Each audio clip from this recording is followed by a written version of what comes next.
রাসূলুল্লাহ সাল্লাল্লাহু আলাইহি ওয়াসাল্লাম কদরের রাতগুলোতে কি কি ইবাদত করতেন। আমি খুঁজে 5টা আমলের কথা পেয়েছি বিশেষভাবে।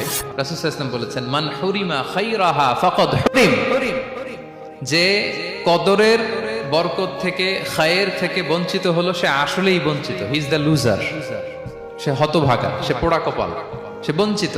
লাস্ট 10 days অফ রমাদান খুব গুরুত্বপূর্ণ, সবচাইতে the cream time of Ramadan. I repeat, এটা রমাদানের একেবারে মাহেন্দ্রক্ষণ। এই 10 দিনের যে কোনো 10 রাতের যে কোনো রাত কদর হয়ে যেতে পারে, বিশেষ করে অড নাইটস গুলো 21, 23, 25, 27 এবং 29, যে কোনো দিন হয়ে যেতে পারে কদর। সো বুদ্ধিমানের কাজ হচ্ছে আমরা যেন রমাদানের শেষ 10 রাতে লাগাতার একইভাবে একই স্পিডে আমরা যেন ইবাদত করি। কোনো রাতে বেশি করলাম, হয়তো 27-এর রাতে আমি খুব ভাব গাম্ভীর্য নিয়ে, খুব আবেগ নিয়ে ইবাদত করলাম, কিন্তু হয়ে যেতে পারে যে এবছর কদর ছিল 25-এর রাতে, হতে পারে না? পারে। তো আমরা তো মিস করে ফেললাম। তো আমরা যেন মিস না করি। বুদ্ধিমানের কাজ হবে সমান তালে ইবাদত করা। এবং এটা এত গুরুত্বপূর্ণ, রাসূল সাল্লাল্লাহু আলাইহি ওয়াসাল্লাম এত এমফাসাইজ করে কোনো রাতের কথা বলেনি। আরবি মাস অনুযায়ী 354টা রাতের মধ্যে সবচাইতে শ্রেষ্ঠ রাত, সবচাইতে শ্রেষ্ঠ রাত সূর্য ডোবার পর থেকে হাত্তা মাতলাইল ফাজর, ফজরের সূচনা লগ্ন পর্যন্ত শান্তিময় এ রাত, বরকতের এ রাত।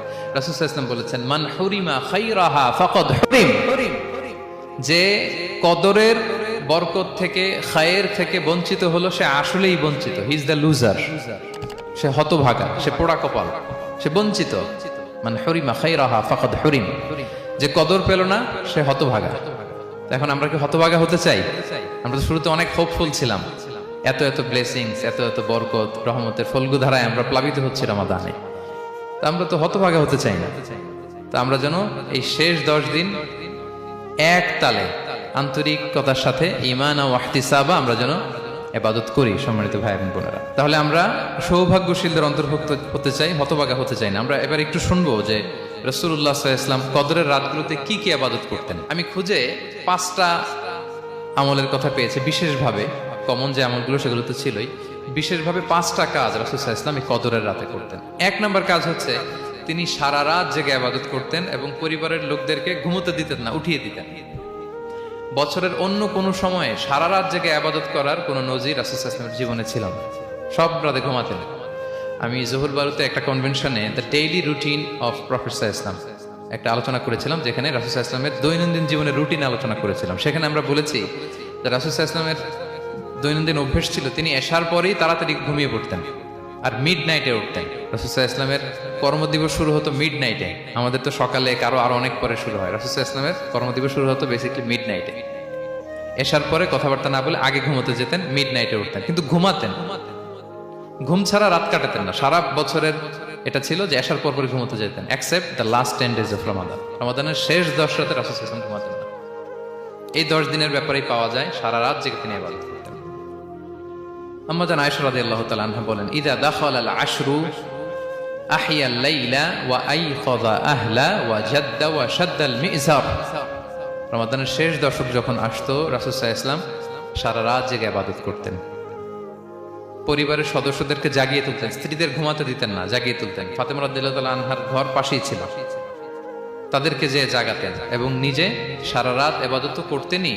জাদ্দা ওয়া শাদ্দাল মিজার, খুবই বলিষ্ঠ ভাবে, খুব মজবুত ভাবে কোমরে গামছা বেঁধে নামার একটা এক্সপ্রেশন এখানে দেওয়া হয়েছে। মিজার, ইজহার মানে হচ্ছে বাংলা করলে হয় লুঙ্গি। লুঙ্গি আমরা যখন খুব শক্ত কোনো কাজ করতে যাই তখন তারা কি করে, খুব টাইট করে লুঙ্গিটা বাঁধে। তার মানে বোঝানো হচ্ছে রাসূল সাল্লাল্লাহু আলাইহি ওয়াসাল্লাম কোমরে ভালো করে লুঙ্গি বেঁধে বা গামছা বেঁধে আটগাট বেঁধে নামতেন শেষ 10 দিনের জন্য। এই সময় তিনি মানে কাউকে কেমন যেন চিনতেন না, সবসময় ইবাদতে মগ্ন থাকতেন। এটা আমরা করতে পারি যে শেষ 10 দিনে আমরা একটা স্পেশাল প্ল্যান করতে পারি যে আমরা আমাদের সর্বোচ্চটুকু উজাড় করে দিয়ে লাস্ট 10 days অফ রমাদানের এই বরকত আমরা হাসিল করব, এটা যেন আমাদের মিস না হয়। তাহলে এটা আমরা একটা পেলাম। 2 নাম্বার হচ্ছে ইতিকাফ করা। রাসূলুল্লাহ সাল্লাল্লাহু আলাইহি ওয়াসাল্লাম রমাদানের শেষ 10 দিন ইতিকাফ করতেন। আমাদের আয়েশা রাদিয়াল্লাহু তাআলা আনহা বলেন, কানা ইয়াতাকিফুল আশরাল আওয়াখির মিন রমাদান। রমাদানের শেষ দশকে তিনি ইতিকাফ করতেন হাত্তা তাওয়াফাহুল্লাহ, ওনার ইন্তেকালের আগ পর্যন্ত এই অভ্যাসটাই তিনি জারি রেখেছেন। সুম্মা আতাকাফা আজওয়াজুহু মিন বাদে, তারপরে ওনার স্ত্রীরা ইতিকাফ করেছেন। আরেক বর্ণনায় এসেছে ইয়াতাকিফু কুল্লা রমাদান 10 আইয়াম, প্রতি রমাদানে তিনি 10 দিন ইতিকাফ করেছেন। কিন্তু যেই বছর তিনি ইন্তেকাল করবেন সে বছর তিনি 20 দিন ইতিকাফ করেছিলেন। প্রতি রমাদানে 10 দিন, আর যে বছর ইন্তেকাল করবেন সে বছর কয় দিন? 20 দিন তিনি ইতিকাফ করেছিলেন মসজিদে নববীতে। তাহলে আমরা এই রমাদানের শেষ দশকে এটা করতে পারি। 2 নম্বর পয়েন্ট হচ্ছে ইতিকাফ করা। যারা আমরা করিনি তারা আমরা ইতিকাফ করতে পারি। আমাদের আইআইএম এর মসজিদ এটা ইতিকাফের জন্য একটা উর্বর জায়গা। আমরা যখন এই ক্যাম্পাসে ছিলাম তখন দেখেছি যে এখানকার ইতিকাফের পরিবেশ যে এত সুন্দর এটা কল্পনাই করা যায়। অসাধারণ পরিবেশ। আপনি যদি ইতিকাফ নাও করেন, রাত 2টা বা 3টার দিকে সেন্ট্রাল মস্কে এসে বসে থাকলেও হবে। রাত 2টা 3টার দিকে এসে বসে থাকলে দেখবেন যে কেউ সেজদায় পড়ে কান্না করতেছে, কেউ হালাকা করতেছে, কেউ তাসবিহ পড়তেছে, কেউ কোরআন তেলাওয়াত করতেছে। মানে এত সুন্দর পরিবেশ, ওটা দেখলেই আপনার ইবাদত করতে মন চাইবে। তো আমরা যেন ইতিকাফ করার চেষ্টা করি। ইতিকাফ করতে না পারলে শেষ দশকের রাতগুলো যেন মসজিদে কাটানোর চেষ্টা করি। তা না পারলেও বাসায় যেন এই রাতগুলো আমরা মিস না করি। বিশেষ করে সেন্ট্রাল মস্কে তো অসাধারণ পরিবেশ, এটা হাইলি রেকমেন্ডেড। ইফ পসিবল আপনারা আসবেন, এখানে ইবাদতের চমৎকার পরিবেশ থাকে। 3 নাম্বার হচ্ছে রাসূল সাল্লাল্লাহু আলাইহি ওয়াসাল্লাম এবং জিবরাইল আলাইহিস সালাম যৌথভাবে কোরআন রিভিশন করতেন। খুব ইন্টারেস্টিং। সারা বছর যেটা নাজিল হতো, রমাদানে জিবরাইল আলাইহিস সালাম রাসূল সাল্লাল্লাহু আলাইহি ওয়াসাল্লামকে শোনাতেন, রাসূল সাল্লাল্লাহু আলাইহি ওয়াসাল্লাম আবার জিবরাইল আলাইহিস সালামকে শোনাতেন। সহিহ বুখারীর বর্ণনা, কানা জিবরিলু ইয়ালকাহু ফি কুল্লি লাইলাতিন মিন রমাদান ফায়ুদারিসুহুল কুরআন। প্রতি রমাদানের প্রতি রাতে এসে রাসূল সাল্লাল্লাহু আলাইহি ওয়াসাল্লামের সাথে কোরআন মুদারাসা করতেন। সহিহ মুসলিমের বর্ণনায়, আন্না জিবরিল কানা ইউআরিদুহু বিল কুরআন কুল্লা আমিন মাররা। প্রতি বছর রমাদানে একবার শোনাতেন বা শুনিয়েছেন। যে বছর তিনি ইন্তেকাল করবেন তিনি 2 বার শুনিয়েছিলেন। আরাদা ইউআরিদু, মানে এটা ফ্রম বোথ সাইড। আরবি শব্দটা এমন যে জিবরাইল আলাইহিস সালাম শোনাতেন, এরপর রাসূল সাল্লাল্লাহু আলাইহি ওয়াসাল্লাম জিবরাইল আলাইহিস সালামকে শোনাতেন। কোরআন রিভিশন করা। তো এই শেষ দশকের রাতগুলোতে আমরা যেন বেশি বেশি কোরআন পড়ি। কোরআন তেলাওয়াত, কোরআনিক রেসাইটেশন হতে পারে, কোরআনের অর্থ পড়া হতে পারে, তাদাব্বুরে কোরআন হতে পারে, কোরআনের হালাকায় জয়েন করা হতে পারে। ইন ইটস এনি ফর্ম আমরা যেন কোরআনের সাথে অ্যাটাচমেন্টটা বাড়াই লাস্ট 10 days অফ রমাদানে। 4 নাম্বার, কিয়ামুল লাইল করা। রাসূল সাল্লাল্লাহু আলাইহি ওয়াসাল্লাম কিয়ামুল লাইল করতেন এবং কিয়ামুল লাইল শব্দটাকে রাসূল সাল্লাল্লাহু আলাইহি ওয়াসাল্লাম কদরের সাথে জুড়ে দিয়েছেন। সহিহ বুখারীর বর্ণনায় তিনি বলেছেন, মান কামা লাইলাতাল কদরি ঈমানা ওয়া ইহতিসাবা গুফিরা লাহু মা তাকাদ্দামা মিন যামবি। কদরের রাতে যে কিয়ামুল লাইল করে বিশ্বাস নিয়ে এবং নাজাতের প্রত্যাশা নিয়ে, তার পূর্বের সমস্ত গুনাহ আল্লাহ তাআলা ক্ষমা করে দিবেন। তাহলে কিয়ামুল লাইলটা রাসূল সাল্লাল্লাহু আলাইহি ওয়াসাল্লাম বিশেষভাবে কদরের রাতের সাথে সম্পৃক্ত করেছেন। আমরা যেন প্রতি রাতে কিয়ামুল লাইল করি, লম্বা সময় যেন দাঁড়িয়ে থাকি, লম্বা সময় কোরআনিক রেসাইটেশন করি দাঁড়িয়ে থেকে, লম্বা সময় রুকু, লম্বা সময় সিজদা, স্পেশালি সিজদা। আখরাবু মা ইয়াকুনুল আবদু মির রাব্বিহি ওয়া হুয়া সাজিদ ফাআকসিরু ফিহি দুআ। বান্দা যখন সিজদায় থাকে আল্লাহ সবচেয়ে কাছে থাকে। তো আমরা তো আল্লাহর সবচেয়ে কাছে যেতে চাই এই ক্রিম টাইমটাতে, কি বলেন? আমরা যেন লম্বা সময় সিজদাতে থাকি। কিন্তু আমাদের অনেকের যেটা হয়, নামাজে তাড়াহুড়ো, অনেকের সব ব্যস্ততা যখন নামাজে দাঁড়াই এরকম হয়ে যায়।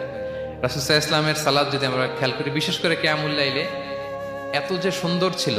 আম্মাজান আয়েশা রাদিয়াল্লাহু তাআলা আনহাকে জিজ্ঞেস করা হয়েছিল যে, হে আম্মাজান, রাসূল সাল্লাল্লাহু আলাইহি ওয়াসাল্লামের কিয়ামুল লাইল কেমন ছিল, কিভাবে কিয়ামুল লাইল করতেন? আম্মাজান আয়েশা, দেখেন ওনার এক্সপ্রেশনটা কত সুন্দর। তিনি বলেছেন, ফালা তাসআল আন হুসনিহিন্না ওয়া তুলিহিন্না। রাসূল সাল্লাল্লাহু আলাইহি ওয়াসাল্লামের কিয়াম যে কত সুন্দর ছিল, কত লম্বা ছিল, আমায় জিজ্ঞেস করো না, আমি বলতে পারবো না। আমরা অনেক সময় যখন খুব বেশি চমৎকার কিছু হয় তো আমরা কি বলি, ভাই এত সুন্দর ছিল, আমি বোঝাতে পারবো না। এরকম বলি না যে এত অসাধারণ, আমি বলে বোঝাতে পারবো না। বাংলাতেও কিন্তু আমরা বলি এত চমৎকার, বলে বোঝাতে পারবো না, শব্দের বুননে, ভাষার বুননে আমি ফুটিয়ে তুলতে পারবো না। তো আম্মাজান আয়েশা এটাই বলেছিলেন, ফালা তাসআল আন হুসনিহিন্না ওয়া তুলিহিন্না।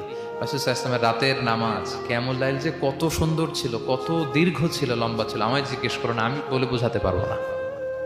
সুবহানাল্লাহি ওয়া বিহামদিহি। আমরা যেন লম্বা সময় কিয়ামুল লাইল করি। আম্মাজান আয়েশা রাদিয়াল্লাহু তাআলা আনহা আরো বলেন, কানা ইয়াকুমু মিনাল লাইলি হাত্তা তাতাফাত্তারা কদামা।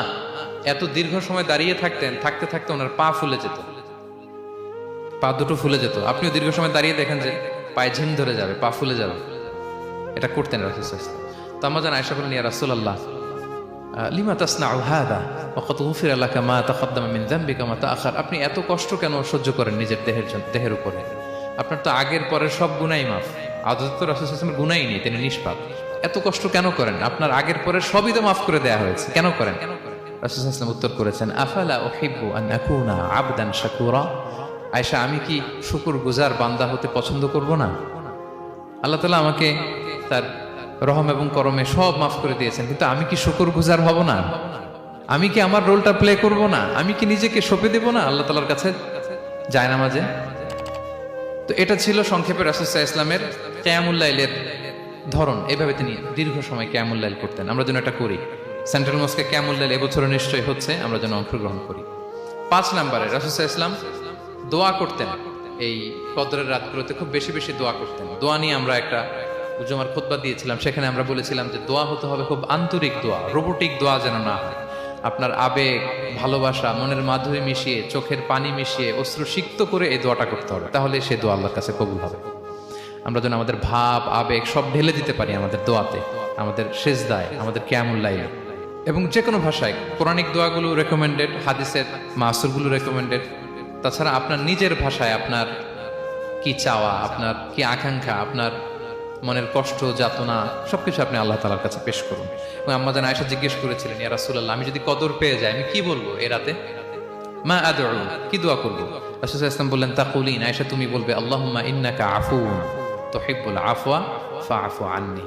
আয়েশা তুমি যদি কদরের রাত পেয়ে যাও এটা বলবে, হে আল্লাহ আপনি ক্ষমাশীল, আল্লাহ আপনি ক্ষমাকে পছন্দ করেন, আল্লাহ তাই আপনি আমায় ক্ষমা করেন। হে আল্লাহ আপনি ক্ষমাশীল, আপনি ক্ষমাকে পছন্দ করেন, আল্লাহ আপনি আমাকে ক্ষমা করেন। এই দোয়াটা আমরা যেন বেশি বেশি করি। আমার সাথে সাথে সবাই একটু পড়ুন মেহরবানি করে। আল্লাহুম্মা ইন্নাকা আফুউন তুহিব্বুল আফওয়া ফাআফু আন্নি। আল্লাহুম্মা ইন্নাকা আফুউন তুহিব্বুল আফওয়া ফাআফু আন্নি। হে আল্লাহ আপনি ক্ষমাশীল, আপনি ক্ষমা করাকে পছন্দ করেন, আল্লাহ আমাকে ক্ষমা করেন। আমরা আমাদের নিজেদের ভাষায় অনেক দোয়া করতে পারবো, কিন্তু রাসূল সাল্লাল্লাহু আলাইহি ওয়াসাল্লামের শেখানো দোয়াগুলো এটা হচ্ছে মানে very precise in wording but comprehensive in meaning. এটার অর্থ, এটার আবেদন এটা অনেক বেশি। আমি অনেক 10টা-20টা বাক্য বলে এত সুন্দর কথা মিলাতে পারবো না। রাসূল সাল্লাল্লাহু আলাইহি ওয়াসাল্লাম যেটা শিখিয়ে দিয়েছেন, আগে আল্লাহর প্রশংসা করলাম, আল্লাহ আপনি ক্ষমাশীল, আবারও প্রশংসা, আল্লাহ আপনি তো ক্ষমা করাকে পছন্দ করেন। যেটা আপনি পছন্দ করেন না ওইটা তো চাচ্ছি না, যেটা আপনার পছন্দ, যেটা আপনি করতে ভালোবাসেন, গাফিরিয যামবি ওয়া কাবিলিত তাওব, আপনি ক্ষমা করাকে পছন্দ করেন, তওবা কবুলকে আপনি পছন্দ করেন, তো সেটাই তো চাচ্ছি আপনার কাছে, আপনি আমার তওবা কবুল করুন, আল্লাহ আপনি আমাকে ক্ষমা করুন। সো এই দোয়াটা প্রত্যেক রাতে যেন আমরা বেশি বেশি করি সম্মানিত শ্রোতা। এবং এই যে রিমাইন্ডারগুলো শুনলাম, এটা রমাদানের পরেও যেন আমরা অব্যাহত রাখি।